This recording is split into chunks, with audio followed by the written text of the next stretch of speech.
Last class में हम लोग लाइम का क्लासिफिकेशन को देखे थे। आज हम लोग सीमेंट के क्लासिफिकेशन के ऊपर चर्चा करेंगे। आज के क्लास का हमारा लर्निंग आउटकम होगा पोर्टलैंड सीमेंट को डिफाइन करना और पोर्टलैंड सीमेंट के क्लासिफिकेशन को देखना और सीमेंट के कंपोजिशन के आधार पे सीमेंट को कैटेगराइज करना या क्लासिफाई करना और सीमेंट के एप्लीकेशन को जानना। हम लोग सीमेंट का क्लासिफिकेशन कंपोजिशन के आधार पर करें तो ये पोर्टलैंड सीमेंट होता है, पोर्टलैंड स्लैग सीमेंट होता है, पोर्टलैंड फ्लाई ऐश सीमेंट होता है, पोर्टलैंड पोजोलेना सीमेंट होता है, पोर्टलैंड लाइमस्टोन सीमेंट होता है, मॉडरेट हीट पोर्टलैंड सीमेंट होता है, रैपिड हार्डनिंग पोर्टलैंड सीमेंट होता है, लो हीट पोर्टलैंड सीमेंट होता है और सल्फेट रेजिस्टिंग पोर्टलैंड सीमेंट होता है, वाइट सीमेंट होता है, ऑयल वेल सीमेंट होता है और हाई एल्यूमिना सीमेंट होता है। आप लोगों ने एक सीमेंट का वेबिनार हुआ था अटेंड किए होंगे तो उसमें देखे होंगे ग्रे सीमेंट और fly ash cement, slag cement, white cement के बारे में। वहाँ भी हम लोग देखे थे। इसमें भी हम लोग सारे सीमेंट्स को डिटेल में आगे के लेक्चर्स में पढ़ेंगे। तो पहला है कि पोर्टलैंड सीमेंट। पोर्टलैंड सीमेंट क्या होता है कि पोर्टलैंड सीमेंट जो है ये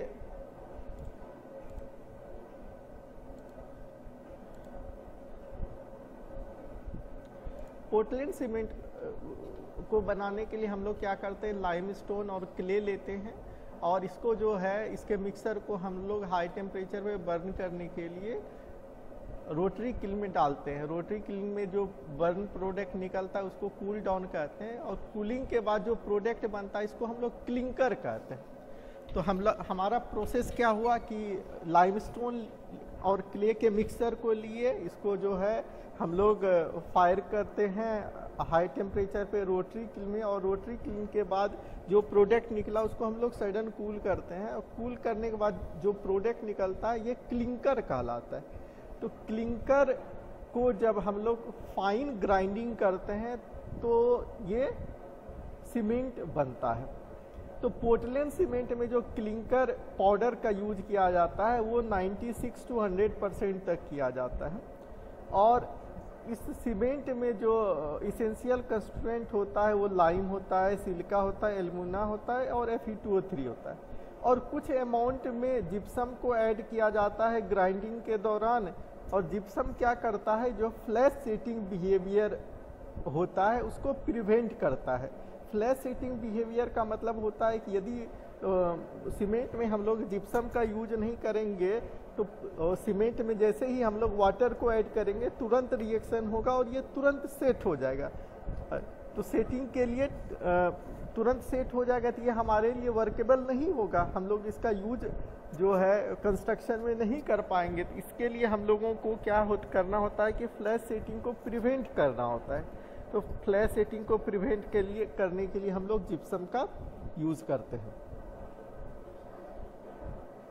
पोर्टलैंड सीमेंट रॉ मटेरियल का केमिकल कंपोजिशन को हम लोग देखें तो कैल्शियम ऑक्साइड्स का कंटेंट 62 to 65% तक होता है, SiO2 का परसेंटेज 19 to 25% तक होता है, एल्यूमिना जो है वो 2 से 8% तक होता है और Fe2O3 0.3 से 6% होता है, MgO जो है वो 1 से 6% होता है और अल्कली ऑक्साइड जैसे सोडियम ऑक्साइड्स और टाइटेनियम ऑक्साइड्स ये सब इम्प्यूरिटीज जो हैं ये 0.5 से 1.5% तक होता है।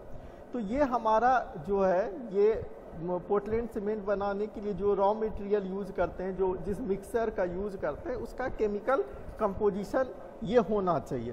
तभी हम लोग उस रॉ मटेरियल को प्रोसेस करेंगे तो क्लिंकर वो हमारा क्लिंकर जो जनरेट होगा उसमें वो प्रॉपर्टीज होगा कि जिसको ग्राइंडिंग करने के बाद हमें सेटिंग और हार्डनिंग प्रॉपर्टीज या सीमेंटिंग प्रॉपर्टीज की जो ज़रूरत होती है उसको अचीव कर पाए।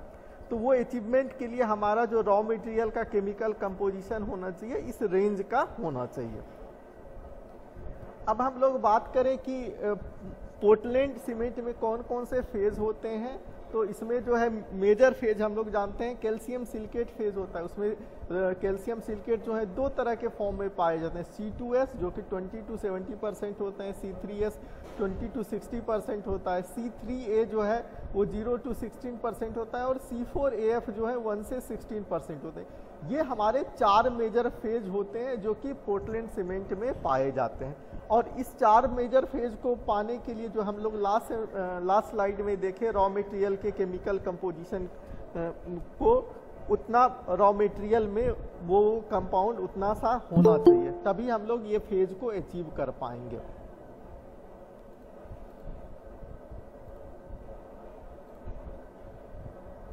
आगे हम लोग बात करें कि जो ऑर्डिनरी पोर्टलैंड सीमेंट होता है वो इनफ कंप्रेसिव स्ट्रेंथ जनरेट करता है 3 डेज, 7 डेज और 28 डेज में, जो कि हमारा जो जितना भी सिविल कंस्ट्रक्शन का वर्क होता है या मॉडर्न टाइप के जितने भी वर्क होते हैं उसके लिए सूटेबल होता है।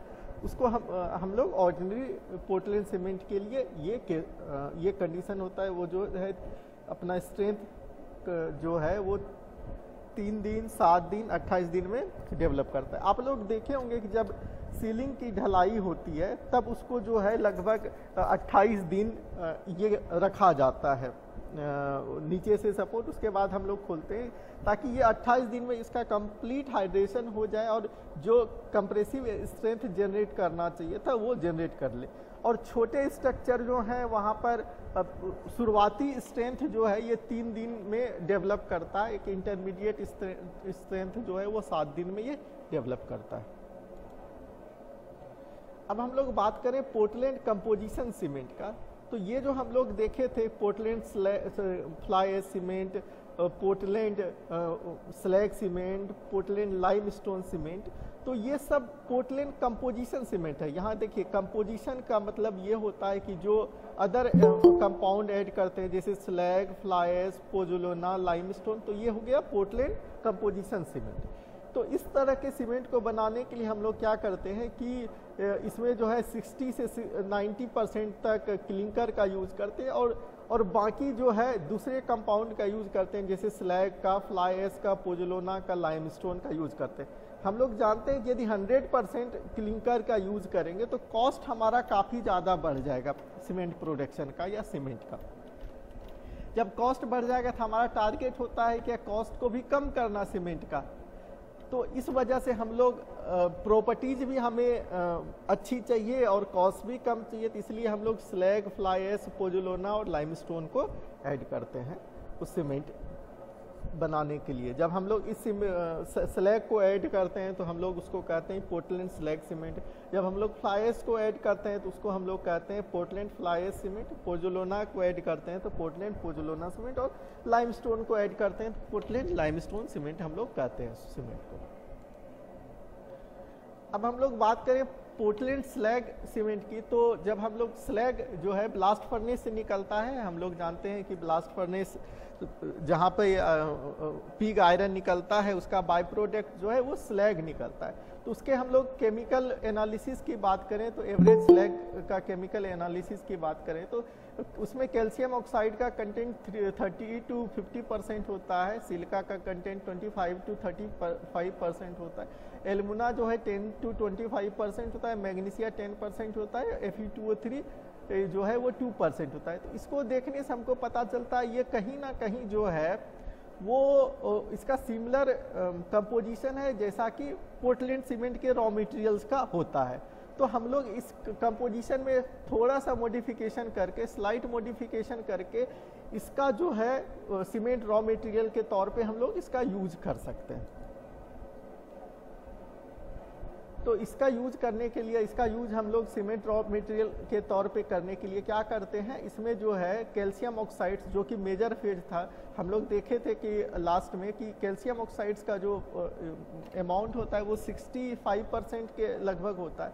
तो यहाँ पे देखिए लगभग जो है 30 से 50% इसमें पाया जाता है। तो हम लोग क्या करेंगे, मेजर जो है कैल्शियम ऑक्साइड्स को वो अमाउंट के बढ़ा देंगे। तो हम लोग कैल्शियम ऑक्साइड्स के अमाउंट को बढ़ा करके इसका कंपोजिशन जो है लगभग सीमेंट के कंपोजिशन तक सेट कर सकते हैं और इसका यूज कर सकते हैं।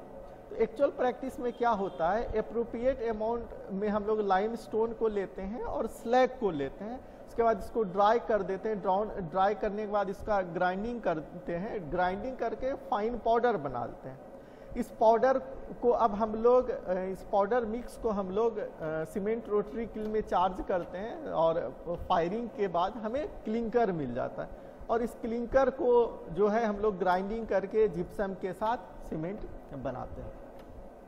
एक और भी प्रोसेस होता है ये बनाने के लिए कि हम लोग प्योर क्लिंकर ले लिए, प्योर क्लिंकर में भी सीधे कुछ स्लैग को मिक्स करके भी और ग्राइंड करके भी हम लोग पोर्टलैंड स्लैग सीमेंट बना सकते हैं।